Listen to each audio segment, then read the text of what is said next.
The following is a presentation of the Black Hollywood Live Network, the first online broadcast network dedicated to African American entertainment. Hollywood Redefined. From Los Angeles, California, presented by Maria Menounos and streaming live thanks to Akamai Technologies. This is Black Hollywood Live, Black Sports Weekly, featuring weekly in-depth interviews with some of today's most talked about athletes. Black Hollywood Live, Hollywood Redefined. You're listening to Black Hollywood Live. And now, the host of Black Hollywood Live, Black Sports Weekly. Yeah. Good afternoon, good morning, good evening, sports fans. Welcome to another week of Sports Weekly here on BHL. I'm your host, Thaddeus. Massey. Joining me today is... What's up? I'm Charlotte Broadbent, everyone. And we have a special guest. Joining us today is Golden Boy lightweight boxer. 26 wins, 15 knockouts. Vicente Escobedo, ladies and gentlemen, is in the house. What's up, Chente? What's going on? Glad to have you here. Hey, thanks. I'm happy to be here. Yes. So we want to talk about a few things here with you and, you know, discuss, just let you reach out to your fan base.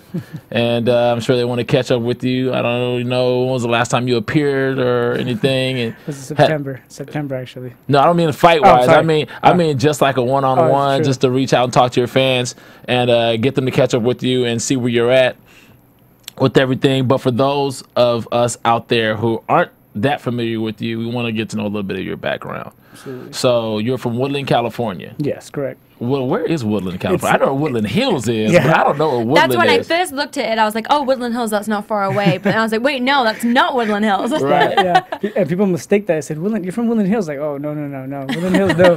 Woodland is like maybe 15 minutes north of Sacramento. Little town. North of Sacramento, Northern California. And born and raised there. I started my career there at age 13. And worked my way up to the ranks and the Olympics. And right after the Olympics, I signed with Golden Boy, moved here to LA. What made you want to be a boxer? Because I feel like for parents, it's kind of like, oh my, unless you have a family history in boxing, they don't really want that kid being knocked out and punched in front of people. What made you want to get into boxing and have a passion for that? That's so true because my mom didn't want me to get involved with boxing. But My mom wouldn't let me box. I had to settle for football. I had to fight to let me do that. Anyway, go ahead. And that's what I liked. I liked football. I liked playing football. I played football and baseball, and I loved it. But my brother brought me to the gym one day. Brought me to the gym, the boxing gym, and I fell in love with the sport. It was a one-on-one sport. I fell in love with it, and then I just realized this is what I really want to do. This is what I want to do, and my goal was always to win a gold medal. Win a gold medal for the USA. That was my dream. Yeah, you did that. I didn't win a gold medal, but I made the Olympic team. You know. Yeah. But that was my dream. I never thought of professional or anything whatsoever. But it's one of those things that you don't choose it. It chooses you. Right. You know, boxing. That's what completely. happened. My dad, my brother were big boxing fans. Watching Tyson, I remember watching Tyson growing up. You know, knocking everyone out, and it's just like, whoa. You know, it kind of inspired me, and now this is what I want to do. You know. Yeah, for that to inspire you, you have to have something inside you. Because, I mean, watching boxing, I'm kind of like, oh my gosh, you know, because I didn't do a contact sport. So you really have to have some fire inside of you to make you want to do, because it's an aggressive sport. Absolutely. You gotta, dig deep inside you and just let that anger out. And it's, you gotta be kind of in the ring. You gotta, I wouldn't say mad, but you gotta get, you gotta have that anger. Right. You know, that anger and not be a nice guy in there. You gotta go out there, and that guy's trying to take your head off. You gotta take his head off. So basically, that's the way it is. You seem like a nice guy. So do you have to kind of put a different head on? He is a nice guy. Right? You seem like a really That's what's cool, funny about nice it. guy. So Yeah. when you get in the ring, you kind of have to put on a different front, like, all right, I'm a different person. Now I have to be Yeah. mean. Exactly. That's my game face, basically. And people tell me to this day, and you don't look like a boxer. You look like a nice guy. And I go, I know, but you got to do that whole, just like a switch. You turn it Right. on, and you got your game face on, and it's time to go in that. When you get in that ring, man, it's no joke. And that guy's trying to take your head off. So you're fighting for your life, man. You got to go in there, and I don't know what you got to do, but you got to, get that aggression and take it out on him. You got to watch out for the nice guys, because the nice guys are oftentimes are the ones you don't want to mess with. It's true. So sometimes it's the exact opposite. When it comes to combat or battle. So 13 years old, you started. Is that exactly when you started training? And you were around 13 years old. 13 years so old. Is that when your mom was like, "Okay, you're a teenager now. I'll finally let you start doing this," or like, how long was it before you actually started participating? Well, I started participating maybe about 6 months afterwards. I was training, and then she kind of had to sign the paper slip, basically the slip saying that Parent Gardens, how she had to sign A waiver, a waiver, exactly, like a waiver for me to fight. And my brother kind of convinced her, just let him. He's doing good. And this is your older brother, right? My older brother. Yeah. How much older is he than you? He's 10 years older than I am. Oh, okay. And he did it as just to lose weight, but man, he brought me in the ring and seen something, talent, and 6 months later, I was in the ring for my first fight. Wow. Really? Yeah, which was pretty fast, pretty quick. Which I kind of knew the basics a little bit from it's funny. My dad and my brother used to. I bought this for Christmas. I got these Sugar Ray Leonard gloves from Toys R Us. And man, I was just like, wow, they had the signature Sugar Ray Leonard, no way. And then, he was a big, a huge fan of him, one of my favorite fighters, and I was just amazed. So when I put these gloves on, wow, and I was swinging. So then my brother and my dad would make me fight against my neighborhood friends, and I would beat them up. So that was kind of like a, this guy's got some talent. So I kind of already knew how to fight, the basics, and so I had a little bit of advantage, I think. Right. So those guys that you beat up in the neighborhood can walk around and say, "See, I told you, it's not that I can't fight. It's he's a professional now. Okay, he's a professional. Like, come on, okay, you got to cut me some slack now."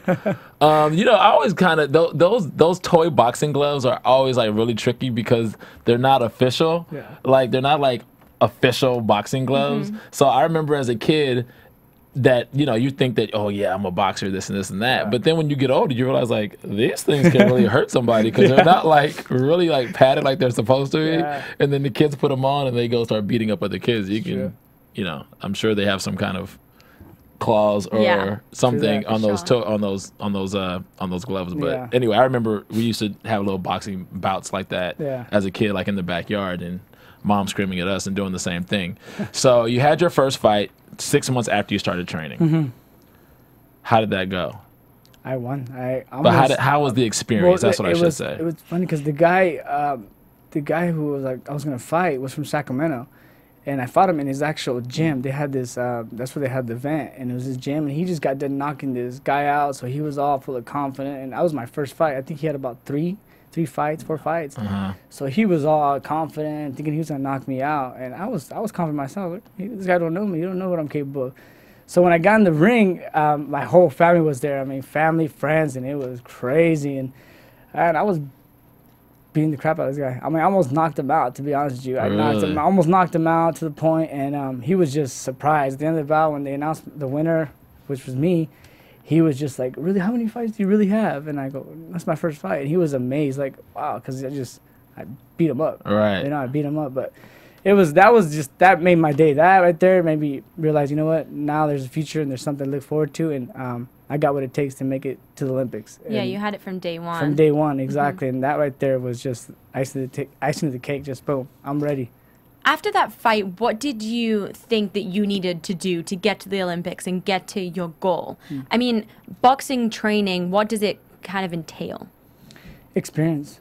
I needed the experience. I was young, 13, so when I turned, I think 17, that was the 2000 Olympics, I didn't try to attempt to make the team because I was still young. I was still learning. I was a novice. I had a lot to learn, so I waited till 2004, which I'd be a little bit more mature, 21, 22. So I got all that experience, all that fight. So by the time I went to Olympics, I had about 100 amateur fights. Wow. So that was a lot of experience. And that's what it comes down to. When you get to that level, it's the elite level, it's about experience, man. You get there, and, and skills, but, I mean, you got to know what you're facing. You're facing against the top guys in the country, and when you're at the level, it's no joke, man.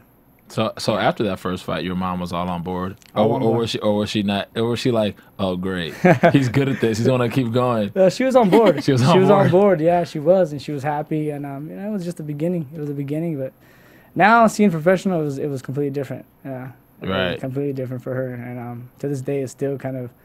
She hates me getting hit. I mean, after seeing me bruised up, banged up, I mean, I understand. Yeah. But it's something that I love doing, and just something that I love to do. It's fun for me. Right. Yeah. So going from amateur, you mentioned that as an amateur, because going to the Olympics, you're still an amateur. You're still considered an amateur. Yeah. What you're saying, the difference really is what helps you hone your craft is experience. Having a lot of fights. You said you had like close to 100 fights or over 100 fights by the time you got to the Olympics. Correct. What is the primary difference between an amateur and a pro, turning pro?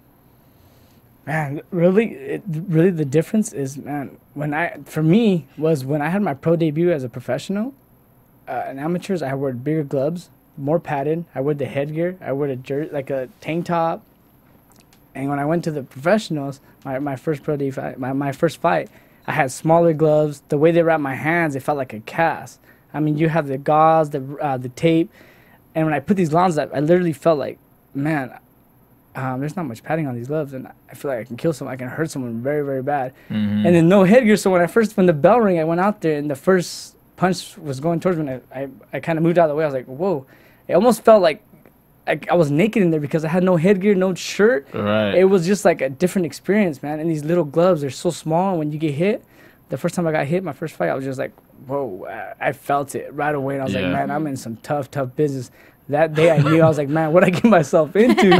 I literally thought that, but then I knocked the guy out in the second round. But, I knocked him out. But I was just like, man, that's when I realized that, it's almost like going naked up there because it was a completely different experience, man. With the headgear, you get to, you can take some punches, and the headgear kind of, it doesn't necessarily hurt as much, and especially the gloves, they're much padding, 10 ounce. I fought with 10 ounce gloves, and they were padded.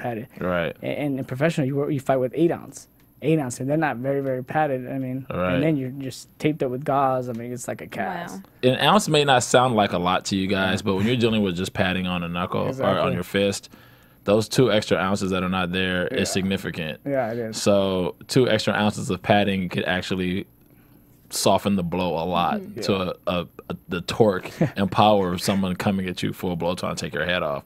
And then your whole world, you have padding on your head. When you're amateur, you're wearing a tank top. So you live in that world for a really long time. So you started at 13. And how old were you when you had your first professional bout?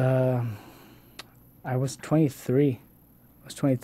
Yeah. So First, 23, 22. Sorry. Go ahead. I was Go going to ahead, say, so it's kind of a vulnerable feeling. It was. Being in there and you're kind of all alone. You have nothing anymore. Exactly. Was it super scary?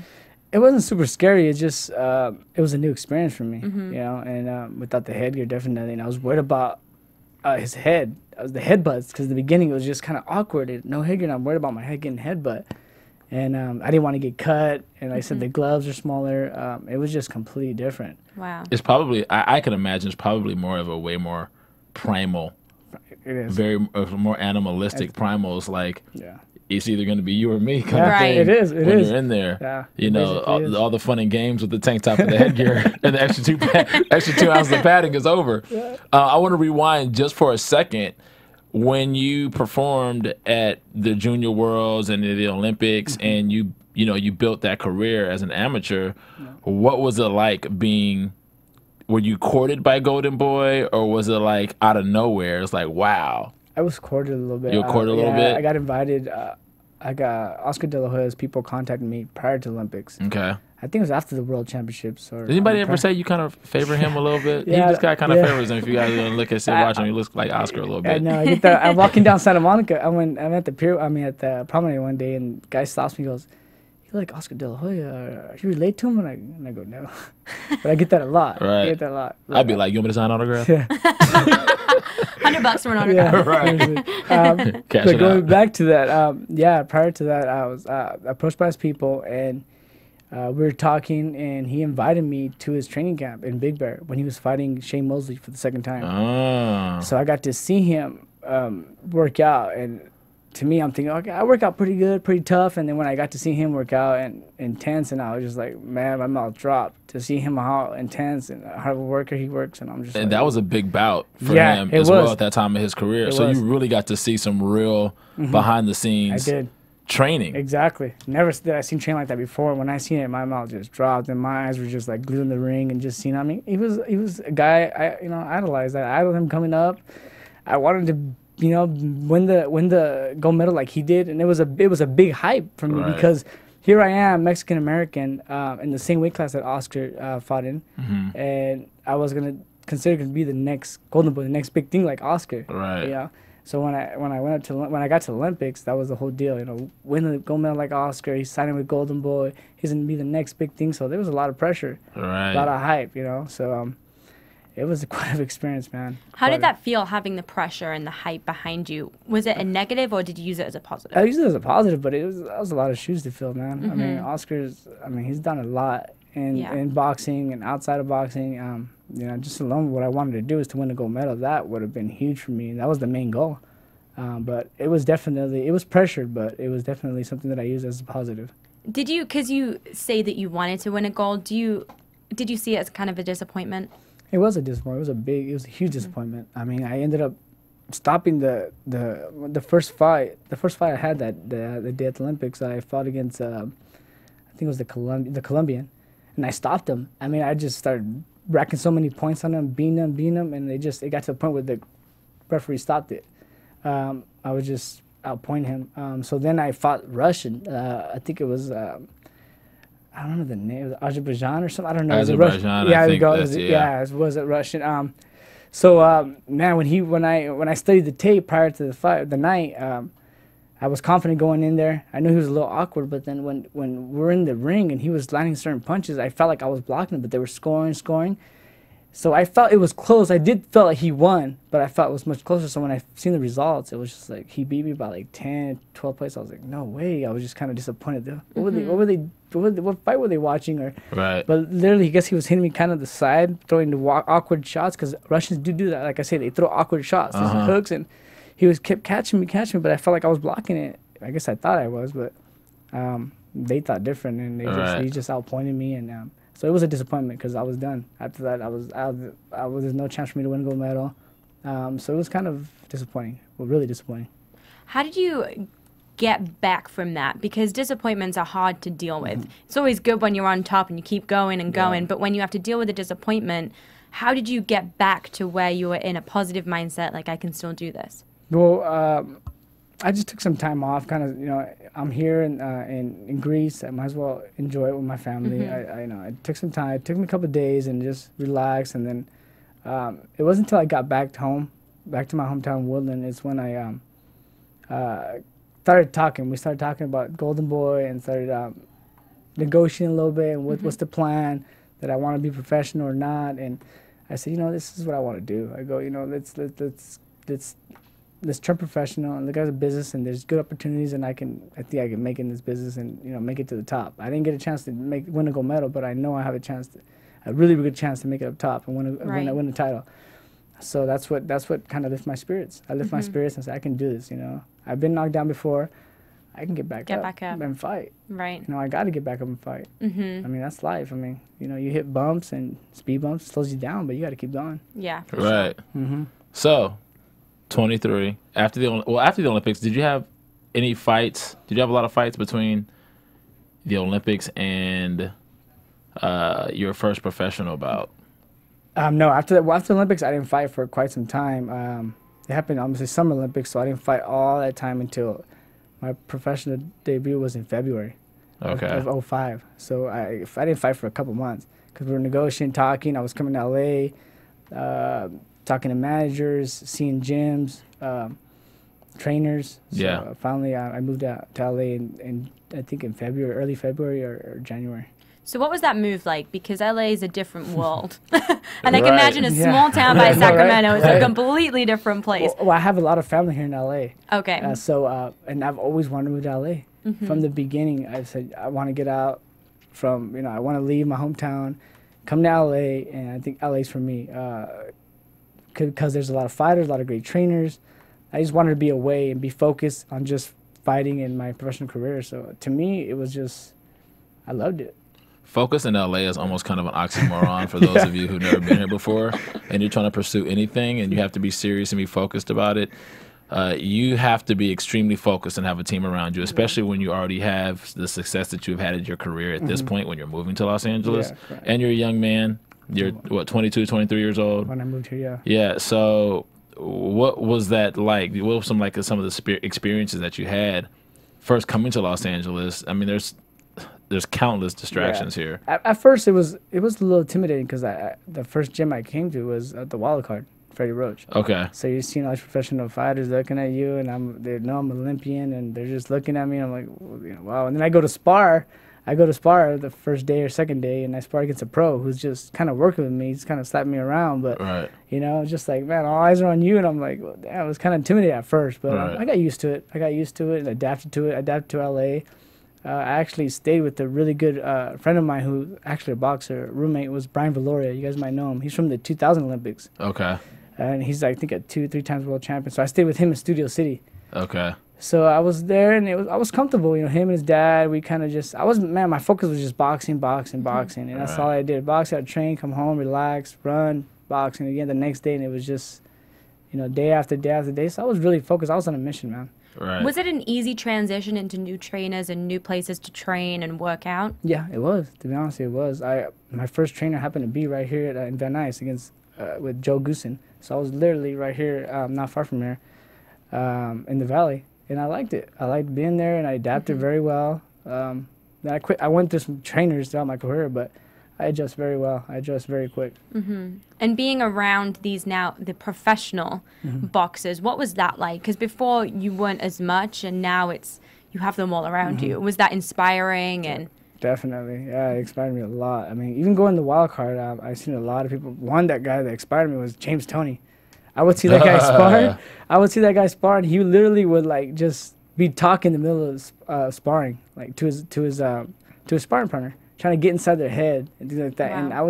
And it's kind of unique. I was like, that's a good way of getting inside their head. Yeah. And but being around fighters like that would inspire me, definitely. Yeah, I bet. It's just it's a different world down here. It is very very inspiring. The trash talk. They say, when it comes to athletics that 80% of it is mental and 20% is physical. Because by the time you're ready to compete, everything you'd have done physically is already need to be done. Yep. Yeah. So now it's all about getting inside that person's head. Yep. And so I can actually see how people trash talk. For me, it's hard to imagine somebody trash talking during boxing. But some people treat it like they're sophisticated street fighters. They're just using technique, and they talk trash while they're That's so true. they're going at it. That's so true. Have you? What is the perception behind that as far as boxing is concerned and being in the ring? Is there an etiquette, or is that just the art of war when it comes to that? Like how is that perceived? Like as far as sportsmanship is concerned, or it just comes with the territory? It comes with the territory, I think. But it's also, I look at it as the art of war, because I mean, you're so used to seeing the nice guy, and he's real clean cut, he's a nice guy. But then when you see that trash talker, it's like, oh man, what's up with this guy and this and that. But it's entertaining, and it's also entertaining. You're gonna trash talk someone, and if you back it up, it's even better. Right. And you want to get inside that guy's head. I mean, I had people trash talk to me. Right. And there's times where most of the time I've shut them up and proved them wrong, but there's times where they haven't. They've got the best of me, and into my head, and I'm thinking about it when I get in the ring. And it kind of gets you off your game plan. Yeah. So that's what you want to do. You're in the fight, man. You can do whatever you got to do to get your guy off the game plan and frustrate him and get him mad. And, right. And that's why I say you don't want to go in the ring fighting mad. You got to keep your composure and be smart. So you go 9 straight fights. How are you feeling? Did you ever start getting that swagger? 23 years old in your first fight, okay? You're like, I feel vulnerable. I have no headgear on. I have no tank top. Okay, I'm going to knock him out in the second round, right?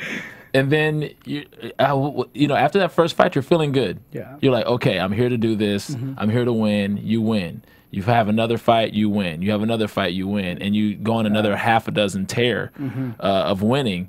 Did you ever get a point of overconfidence during that period? Because oftentimes fighters get a little confident with their performances, aka Adrian Broner.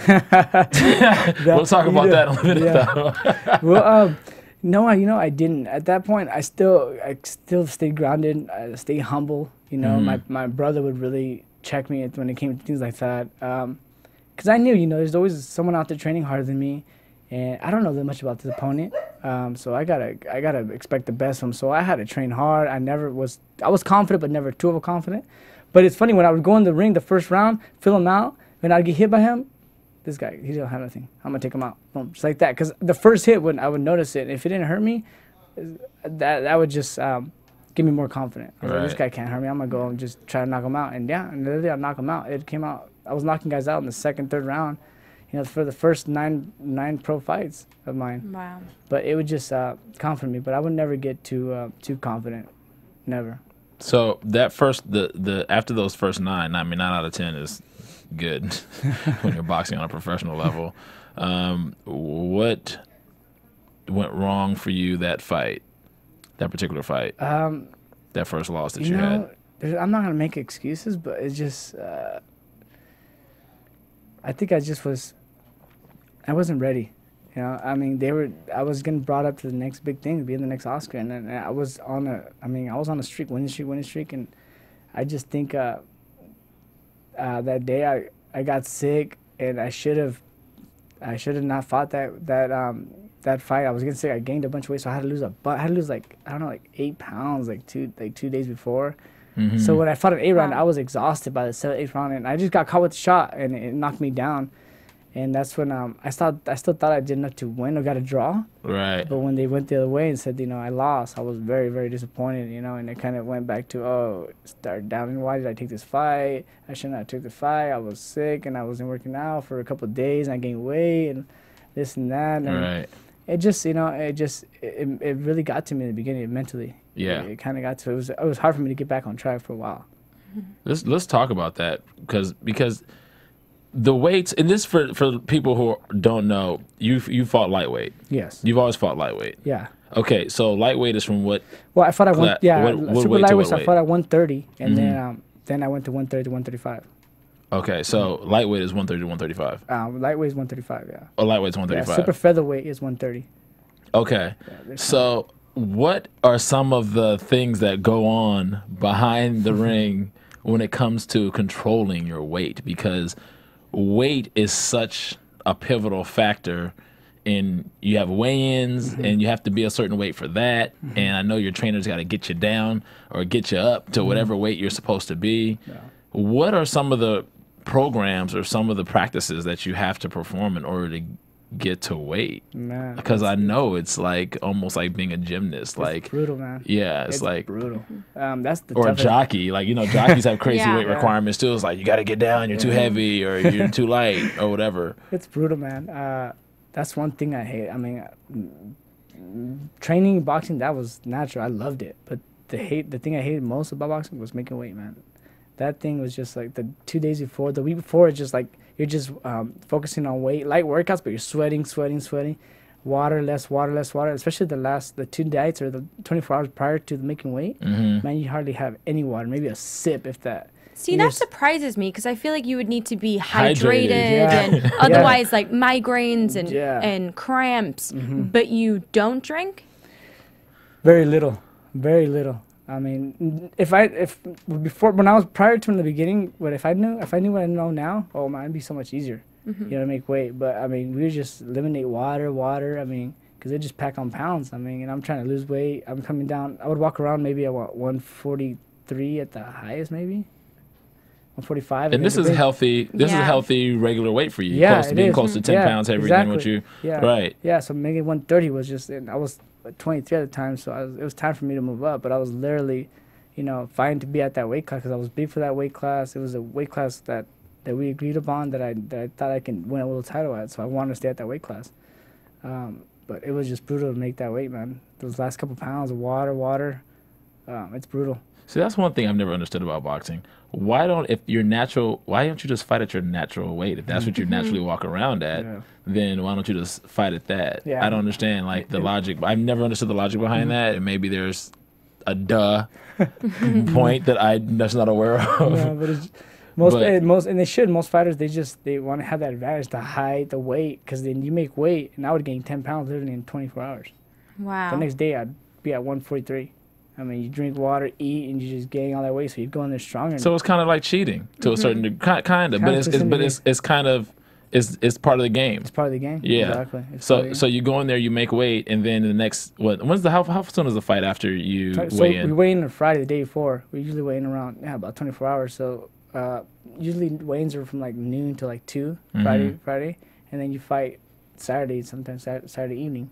So And you can gain how many pounds 10 of water? You can gain 10 pounds of water in 24 hours? I've seen people gain 20 pounds.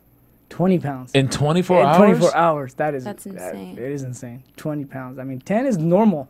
You know, because you're dehydrating your body a little bit. So, well, not a little bit, a lot. But, I mean, water weight mostly. But then to gain more than that, even 20 pounds, like, wow. Now we're going to have a bunch of ladies calling in trying to figure out how to lose weight for events. I got to fit into this dress. I'm going to lose it, and I'm going to gain it back the next day. I don't care. Speaking about losing weight, don't forget to go out and buy the CEO of BHL, Maria Menounos' new book, Every Girl's Guide to Diet and Fitness. She lost 40 pounds and kept it off. Yes. So everything you need to know about keeping weight off if you don't want to gain it back, which obviously boxers do. But yeah, definitely some great tips in that, so don't forget to go buy it.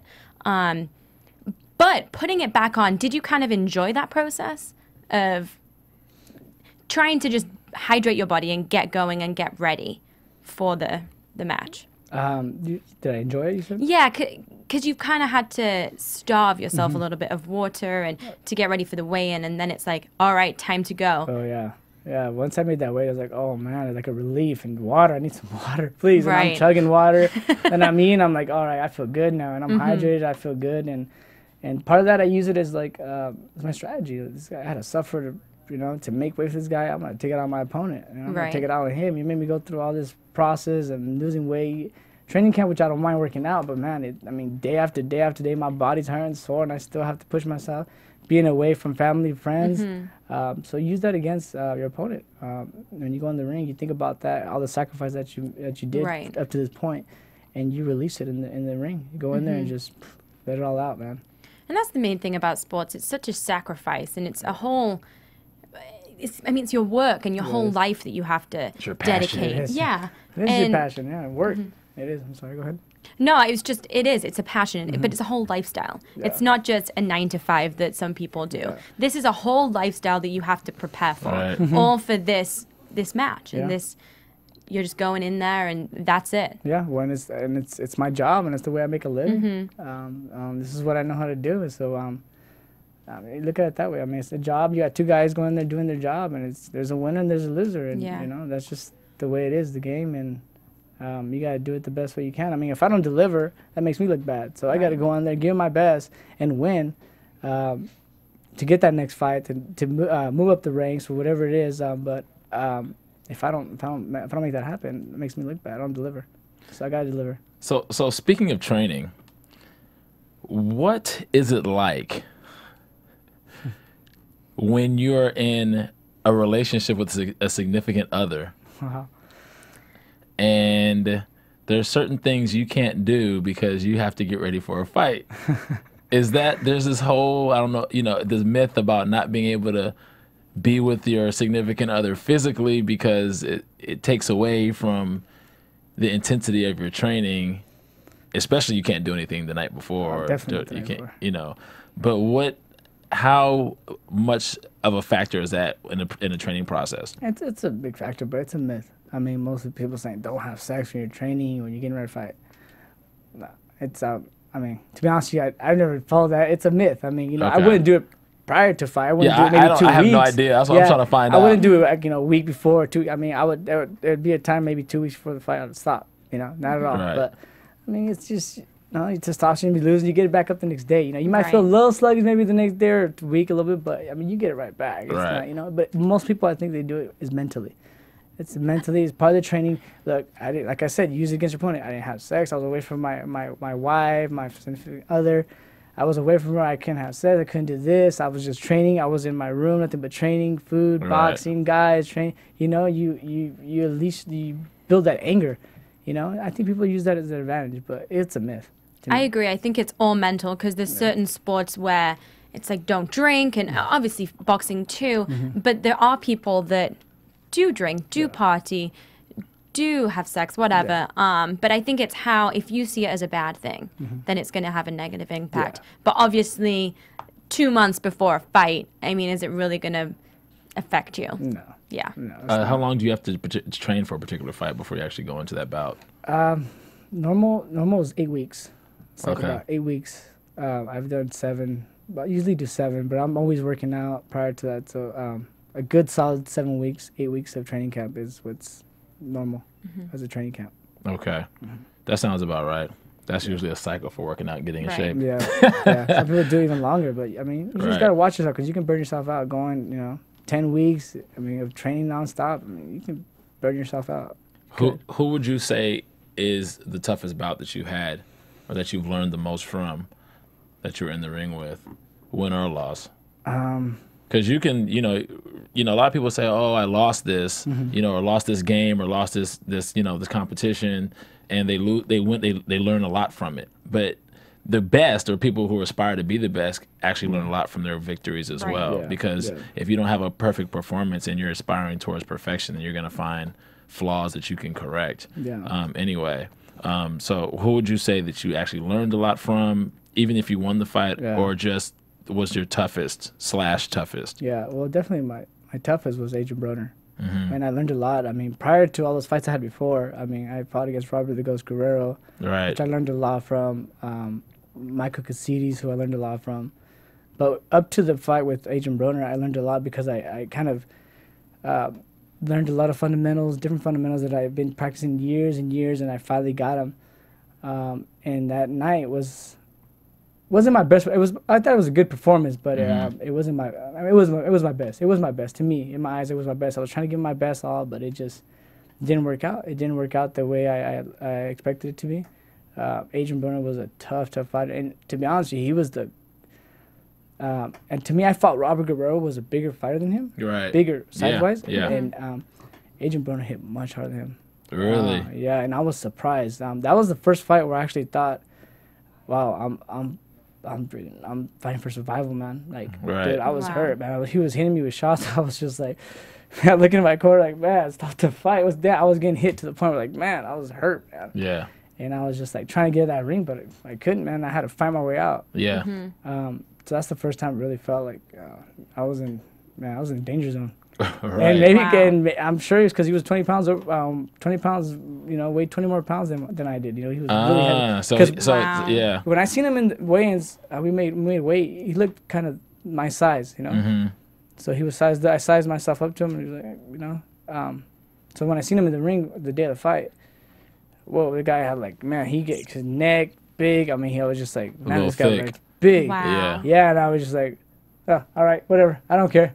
I'm still gonna fight. Right. It's a fight. I didn't care. I didn't use that. I kind of just dusted it off, and but man, then when I felt this punch, that's when whoa, this guy hits hard, man. Why don't you guys weigh in right before the fight? Yeah. They used to. They used to Yeah, do like what happened to that? They used What's to up do- with this 24-hour yeah, business? they used to do that, but now Because there's too much science. yeah, they did that. They used to do that before, but what happened? They did it for the safety of the boxers. Is they would come really, really dehydrated. So then they fight that. They weigh in that morning and they fight the next day. They would just collapse. Right. Some of them would collapse with just dehydrations and they would not rehydrate enough by the time it was time to fight. But don't you think that if it just seems logical to me if you just hydrate your fighter and get them in the ring, if they weigh in right before the fight, then that's probably their natural weight anyway. Yeah, it would be. Also, too, man, it's most of these. You're so strict on a diet all the time. It's like I remember when I would be on a diet, then afterwards after the fight, I would eat whatever, eat this, eat that. But it'd go to a long period of time where I'd gain some weight. So if boxers would just maintain the weight throughout the year, kind of just eat right and work out here and there, you wouldn't have to suffer so much to make weight, man. And you would Right. be on weight. You'll be able to make weight the day before or the day of the fight. Like Mayweather. Right. Mayweather walks around when he fights at 147, he walks around at 148. He may gain a pound or two, that's it. But he's always working out, constantly eating right. He's fit 24/7, man. That guy just works out. He's a master of his craft. Right. That's what makes him so good. If all boxers did that, man, you'd be on point every time, and you wouldn't have to suffer all the time just making weight. But, you know, there goes the part when you want to celebrate, just like I did. I celebrate, I win, go out, eat, party. Right. You know, gain weight, and then I have to come back and just work it all off again. And, you know, I was like, man, what'd I do? It's like a vicious cycle. Yeah, it is. I'm like, oh, man, what'd I do to myself? Right. Win a fight, and then you're like, it's not worth it. Get back to the gym. I'm happy. I won the fight. That's Not what even going Mayweather to celebrate. That's what Mayweather does. He celebrates, but he doesn't drink, he doesn't party, he goes out, hangs out, but then he's back at the gym come Monday, Tuesday. I mean, those are the top fighters. That's why he's the best fighter. He's the best fighter out there. Him, Bernard Hopkins, those guys are in the gym the very next day. That it definitely is what makes you a professional. What is your take on Floyd now and his impact on boxing in the sport? It's huge, very huge. I mean, he's hands down the best fighter out there. Do you feel like if he wasn't in the sport, like, because he did retire for like very briefly, like for a couple of years, that the sport took a dive, kind of, sort of. It took a little dip. I think so. Yeah. For a brief time, and I think the powers that be kind of convinced him to come back, maybe a little sooner than maybe he even planned on, if he was going to, or whatever, just because the sport was kind of suffering. It was. And then you have the surgence of UFC and mixed martial arts. How do you feel that has affected the boxing fan base? Do you feel like the fan base is, like boxing has lost some fans to UFC and it's affected the sport? A little bit. I mean, UFC's, it's up there right now, man. They're having fights after fight, big fights, and the good thing about the UFC is, like, every fight is good. Every fight's televised, you know, compared to, like, boxing. There's a lot of preliminary fights, that a lot of good fighters coming up that are not televised, you know, and they don't get that much of the exposure, you know, because in boxing, you need the exposure, man. People don't know much. I mean, how many champions can you name that have a world title? Not that many. And there's so many bouts out there now. It's like there's so many champions, but you don't know them all because they don't get the exposure. Right. But that's what I like about the UFC too. Is like they show all the great fights, and they do bios and talk about every single fighter, every single bout coming on there, and they got good exposure out there. But so you think it's really all about marketing? It is about marketing. Yeah, we had Michelle Joy Phelps on a couple weeks ago. Yeah. I don't know if you're familiar with her or not. Yeah. She's a reporter, and she was saying that the kind of like the powers that be with boxing are kind of stuck in their old ways when it comes to marketing. And now that you have all these outlets, just in entertainment period, because sports is a form of entertainment, you have so many more outlets competing with entertainment in general that boxing really needs to step its marketing game up and promo strategy for, just like you said, the UFC guys, they're talking about every guy, doing bios on every guy that fights, so the fans can get familiar. It's almost like a cross between boxing and WWE. They took like the marketing strategy from both and kind of like put them together, and I think that's why UFC is doing so well. Yeah, I do well. I don't really know what suggestions. I think that just boxing needs to just implement some of those. Yeah, I agree too. Those new age. Yeah, and they're starting to a little bit. They're starting to change it up now. They're starting to do a little, like, prior to the fight, they'll like, I think Maidana's and Mayweather, they'll kind of go back to, as soon as he comes out to the ring, they'll kind of do a little bio on him, and they'll tell a little story. They go back to his hometown, how he grew up, just like a little quick kind of like intro about him, you know, about his life. And I think that's what the fans want to see too in the training camp. The 24/7, that's a good thing. That Mayweather, you know, going inside the training camps, that's what I want to see. The fans want to see. I think going outside the door. I mean, you know, when the doors are closed, what's happening? You know, what's going on? Not just in the ring, but prior to the preparation and all that. I think that's what inspires people, and that's what I want to see too. Completely. I mean, these guys are making a boatload of money. And I think it's just time that they reinvest into promoting the fighters so people can get familiar with them and actually start falling in love with the sport again. Because, you know, we're dealing with a society that's kind of out of sight, out of mind. That's why people need to constantly come up with new content and constantly. So you got to stay in the forefront of people's minds. Like there's a boxing match, this guy versus this guy. And even if you've never heard of these guys before in your life, based on the power of personally you can be like, well, who is this guy and who is this guy? Like, I want to know. I want to, I totally want to be invested in this now. And I personally love the sport of boxing. like I said, my dad was a boxer for a short period, and my mom wouldn't let me, and I wanted to box really badly. I'm still mad at my mom for not letting me. I loved football too, though. It was great. So, yeah, I think the fans would really like to be more invested in the sport and maybe find another way to monetize besides just pay-per-view. Because there's obviously way more ways to monetize besides just I agree. Pay-per-view. It's kind of antiquated, kind of old school. I agree. Yeah. Go ahead, Charlotte. I was just going to say, what's next for you in your career? Well, right now I'm just enjoying my time with my family, actually. My daughter, who's going to be 2 next month, is a handful. I'm watching her and spending time with her. You know, so I'm still, still relevant in the game, still kind of, working out. I'm teaching clients boxing, getting involved with that. So I'm just kind of relaxing, enjoying the time, and waiting to see if anything's coming up. If I get presented another fight or so, definitely be interested in fighting again. Even though my wife's kind of like, you shouldn't fight anymore, and people are telling me you shouldn't fight. But I still want to be involved. I love boxing. I love it, and I want to be relevant, be around it. That's what I know how to do. But, right. So are you kind of 1 foot in and 1 foot out right now, or are you kind of like, or is the door open and people are trying to grab you still 2 feet in? No, it's just not trying to grab, but yeah, just 1 foot's in, 1 foot's out. Okay. Yeah, but I also want to think ahead. Think about the next step as well, because I got my family. I got my family at this point. I got my daughter, so. Thinking outside the box as well with boxing. I also got involved with this new company, WFG. It's called Wolf Financial Group. So I'm doing other things me and my wife got involved with. So not just boxing. I'm kind of, expanding. Expanding exactly. And not putting my eggs in one basket. So. Right. Smart. Getting involved with some traditional business. Exactly. And, most because people don't think what's after boxing. What are they gonna do afterwards? I can't fight forever, and I don't want to fight forever. Especially now you have a little a little daughter, and now like I developed my I got a astigmatism, so it's like I don't see as clear as I did before, and to me it's just getting in there. And to be honest with you, getting hit now is not as fun as it used to be. Now the punches hurt. When I was younger, early 20s, they would just sting. Now it's like, okay, they hurt now, and my recovery time is slower. I'm 32, and now it's taking a toll. So it catches up. It definitely, especially with high contact sports. Yeah. On a whole completely other note, this is the question I wanted to ask. Just as you're Mexican American, yes, and when you fight somebody in Mexico that's Mexican, not Mexican American, what is like, or not even in Mexico, but someone that's actually Mexican from Mexico? What is that?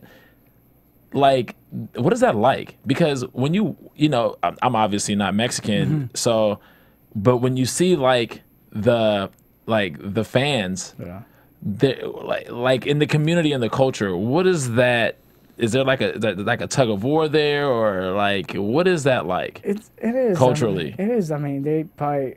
I'll tell you a story, which is a true story. Prior to the Olympics, so when I made the Olympic team, still doesn't mean I get to go to the Olympics. I still had to qualify to go to the Olympics. So I went to Tijuana to qualify, and the first fight I had was against the guy from Mexico.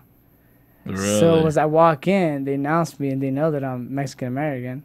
My family's there. I had my family's from LA. I had about 30 people there in Tijuana, and they're cheering for me. And as soon as this guy comes out, they're cheering for him. They're booing me. Well, ends up happening. I end up like outpointing the guy. I outbox him and outbeat him. So they stopped the fight. Man, it got crazy up in there. They started throwing. They announced my name. I was happy. I was happy to represent my country. I was up there saying USA, USA. I was proud of my country. I was proud that I won and qualified. So they just started throwing bottles. And I'm just like, are you serious? This is what I get? I mean, it's a sport. I mean, come on, there's a winner, there's a loser, and it just, it hurt a bit, and it's a tug of war, man, between when you fight a Mexican, another Mexican, or Mexican American. Is, you're not really Mexican. You're from, you're born in the United States, and I'm Mexican. Look, my parents were born in Mexico. I come from Mexican blood. And it's a difference, but still, I come from the blood. Right. So it's just there's always a tug of war with that. Yeah. I don't let it bother me. Whatever, it is what it is. I go, you know what? I'm gonna go out there. It's a sport. I'm gonna go out there win. Whether you're Mexican, whether you're Black, Asian, it doesn't matter. I'm gonna treat you the same. I'm gonna go in there and win. I'm looking at the big prize, and it's a win. It doesn't matter what you are. Yeah. Vicente Escobedo, ladies and gentlemen. We're glad you came to visit us today. Charlotte, do you have any more questions for Chente before we sign off? Us. Where can the fans find you on social media or anywhere? They can find me on Twitter and Instagram at Chente Escobedo. Chente is at Chente. Escobedo's Escobedo.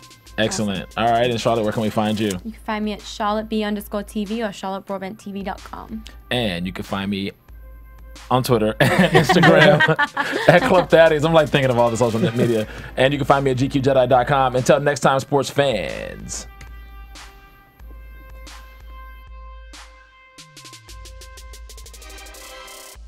From producers Maria Menounos, Dario Kristen, Tiana Hobson, Kevin Undergaro, and the entire BHL crew, we would like to thank you for supporting Black Hollywood Live, the first online broadcast network dedicated to African American entertainment. For questions and comments, contact us at info@blackhollywoodlive.com. Like us on Facebook, tweet us, or Instagram us at BHL Online. And I'm your BHL announcer, Scipio.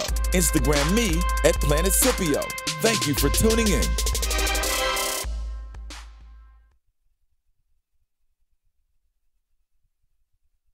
Thanks for watching Black Hollywood Live on YouTube. For more in-depth interviews and news, subscribe to our channel here, and be sure to share your opinion in the comment section below here. See you soon, everyone. Bye.